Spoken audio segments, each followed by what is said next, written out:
Constipation, बद्धकोष्ठता, 3-4 दिवसांनी पोट साफ होत आहे, सीटवर बसून खूप जास्त इफोर्ट करावा लागतो.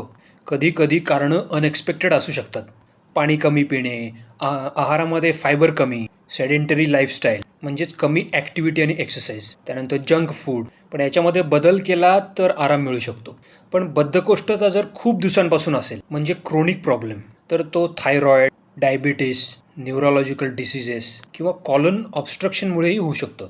कॉन्स्टिपेशनमध्ये काही वॉर्निंग साईन्स माहीत असणं महत्त्वाचं आहे. जसं की स्टूलमध्ये रक्त, अचानक झपाट्याने वजन कमी झालं, पोटामध्ये तीव्र वेदना किंवा ॲनिमिया. जर असं काही असेल तर ताबडतोब डॉक्टरांकडे जा. होम रेमेडीज काय आहेत? दररोज 2-3 लिटर पाणी प्या. डाएटमध्ये फळं आणि भाज्या, रेग्युलर व्यायाम हो आणि टॉयलेट रुटीन. लॅक्सेटिव्हचा ओव्हरयूज हार्मफुल आहे.